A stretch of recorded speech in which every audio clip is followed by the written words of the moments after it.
Hi hello வணக்கம் நேர்களே. ரொம்ப நாளைக்கு அப்புறமா ஒரு வீடியோவில் சந்திக்கிறதுல ரொம்ப சந்தோஷம். இன்றைக்கி நாங்கள் உங்களுக்கு என்ன சொல்லித்தர போகிறேன்னு சொன்னால் முட்டை ஓம்லெட் எப்படி போடுறதுன்னு உங்களுக்கு சொல்லித்தர போகிறேன். உங்கள் எல்லாருக்கும் தெரிஞ்சிருக்கும், எனக்கு தெரியும் முட்டை ஓம்லெட் எப்படி போடுறதுன்னு. இதை நான் சொல்லித்தர்றேனான்னு சொல்லி நீங்கள் யோசிக்காதீங்க. இருந்தாலும் இந்த ஓம்லெட்டையும் செஞ்சு தான் நீங்கள் சாப்பிட்டு பாருங்களேன் எப்படி இருக்குதுன்னு சொல்லி. அதுக்கு பிறகு சொல்லுங்கள் இது நல்லா இருந்ததா இல்லையான்னு சொல்லி. நார்மலாக நீங்கள் முட்டை ஓம்லெட் வெங்காயமும் பச்சை மிளகாயும் போட்டு உப்பையும் போட்டு செஞ்சு எடுத்துருப்பீங்க. ஆனால் இது கொஞ்சம் வித்தியாசமாக இருக்குது. சரி, வாங்க இனி வீடியோவுக்கு போகலாம். முட்டை ஓம்லெட்டுக்கு தேவையானது 2 முட்டை, அதோடு சேர்த்து சின்ன வெங்காயம் 50 கிராம் சின்ன வெங்காயம் நான் எடுத்துருக்கிறேன். கட்டர் தூள் மிளகாவை நல்லா இடித்து எடுத்துக்கிறங்க. நல்லா தூளாக்காமல் இடித்து எடுங்க, அப்போ தான் அந்த டேஸ்ட் கொஞ்சம் வித்தியாசமாக இருக்கும். தூள் மிளகாய் இல்லாமல் இடித்த தூள். அதோடு சேர்த்து தக்காளி, ஒரு தக்காளி நல்ல பழுத்த தக்காளியாக ஒரு தக்காளி பழம். அதோட மிளகு ஒரு தேக்கரண்டி, 4 பச்சை மிளகாய், உப்பு தேவையான அளவு. அதோட மறக்காமல் மாசி ட்ரை ஃபிஷ், மாசி கருவாடு ஒரு துண்டு எடுத்து இந்த மாசியை நீங்கள் இடித்து எடுங்க. நல்லா இடித்து எடுங்க. ஆனால் நல்லா தூளாக்கிடாதீங்க. நீங்கள் எப்படி இந்த கட்டர் தூளை நீங்கள் கொருன்னு வச்சுருக்கிறீங்களோ அதே மாதிரி மாசியும் கொருன்னு இருக்கணும். நல்லா தூளாகாமல் கொருன்னு இருந்தால் தான் அந்த முட்டையில் போட அந்த டேஸ்ட் வரும். மற்றது மறக்காமல் கருவேப்பிலை, நல்லா வாசமாக இருக்கிற கருவேப்பிலையாக எடுங்க. அப்போ தான் நல்லா வாசமாகவும் இருக்கும் முட்டை. அதனால் நல்ல வாசமான கருவேப்பிலை எடுங்க. இப்போ இது எல்லாத்தையும் நீங்கள் என்ன செய்ய, சின்னதாக அரிஞ்சிடுங்க, வெட்டி எடுத்துக்கிடுங்க. வெங்காயம், தக்காளி, பச்சை மிளகாய், கருவேப்பிலை எல்லாத்தையும் நல்லா சின்னதாக அரைஞ்சி வச்சுட்டு அதுக்கப்புறமா பாருங்கள் எல்லாத்தையும் நான் எவ்வளோ அழகாக வெட்டி வச்சுருக்கிறேன்னு.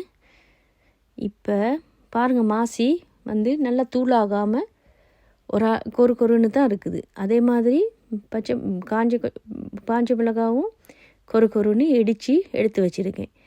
இப்போ இது எல்லாத்தையும் இந்த 2 முட்டை எடுத்து வச்சுருக்கோம் இல்லையா, அந்த முட்டையில் இது அவ்வளோத்தையும் போட்டு நல்லா அடிங்க. இது எல்லாத்தையும் அடித்து எடுத்து வச்சு நாங்கள் வெட்டி வச்சுருக்க அவ்வளோத்தையும் நீங்கள் அந்த முட்டையில் மிக்ஸ் பண்ணுங்கள். மிக்ஸ் பண்ணி நல்லா அடிங்க.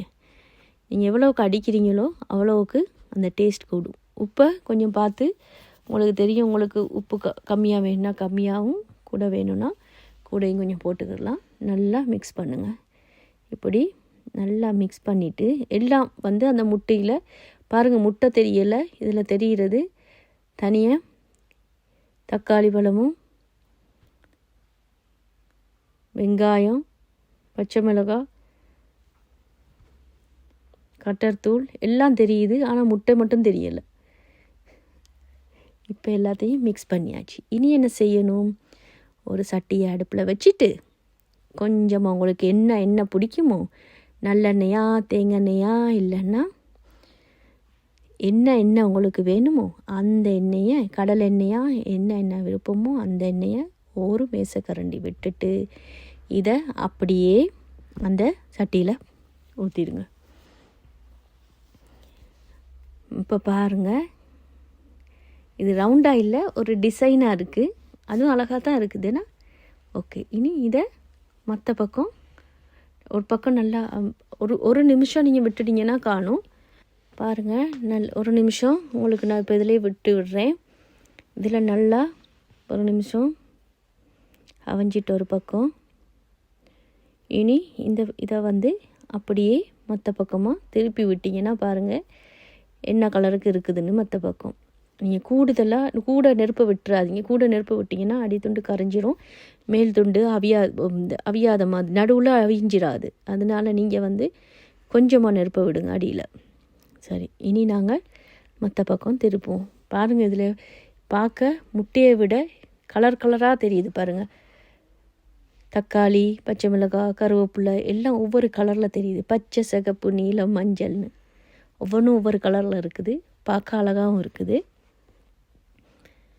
மாசி கண்ணுக்கு தெரியலை, ஆனால் மாசியும் அதில் இருக்குது. சரியா? சரி, நீங்களும் இதை ட்ரை பண்ணி பாருங்கள். உங்களுக்கு தெரியும் எப்படி டேஸ்ட்டாக இருக்குதுன்னு சொல்லி. ஒருக்கா நீங்களும் தான் செஞ்சு பாருங்கள். இதை செஞ்சு பார்த்து சாப்பிட்டுட்டு சொல்லுங்கள் எப்படி இருக்குதுன்னு. ஓகே, இனி பாருங்கள், நான் மற்ற பக்கம் இனி திருப்ப போகிறேன். எல்லாம் வஞ்சிட்டு இனி மற்ற பக்கம் திருப்புவோம். ஓகே, மற்ற பக்கம் திருப்பியாச்சு. பாருங்கள், மற்ற பக்கம் நல்லா வஞ்சிட்டு நல்லா வெந்துட்டு மற்ற பக்கம். சரி, இனி என்ன செய்யணும்? இதை எடுத்து நீங்கள் 4ஆகவும் வெட்டலாம், 2ஆகவும் வெட்டலாம். வெட்டி இது 3 பேருக்கு இந்த 2 முட்டை இப்போ போதுமானதாக இருக்கும். நீங்கள் இதை பானோடையும் சாப்பிடலாம், சோறோடையும் சாப்பிடலாம். உங்களுக்கு என்னத்தோடு சாப்பிட விருப்பமோ எல்லாத்துக்கும் இது நல்லா நீங்கள் சும்மாவும் சாப்பிடலாம். இது நல்லா டேஸ்ட்டாக இருக்கும். சரி நேயர்களே, இந்த வீடியோ பிடிச்சிருந்தா ஒரு லைக் பண்ணுங்கள், கமெண்ட் பண்ணுங்கள், மறக்காமல் கீழே இருக்கிற பெல் பட்டன் அமுத்துங்க. பாருங்கள் நேயர்களே, இந்த சின்ன 2 முட்டை எவ்வளோ பெரிய முட்டையாகிட்டுன்ட்டு. ஒரு 2 முட்டையை ஒரு ஆள் தான் சாப்பிடுவீங்க. இப்போ நான் உங்களுக்கு இந்த 2 முட்டையில் 3 பேர் சாப்பிட வச்சு செஞ்சு தந்திருக்கேன். சரி நேயர்களே, உங்களுக்கு பிடிச்சிருந்தா லைக் பண்ணுங்கள் மறக்காமல். பாய்.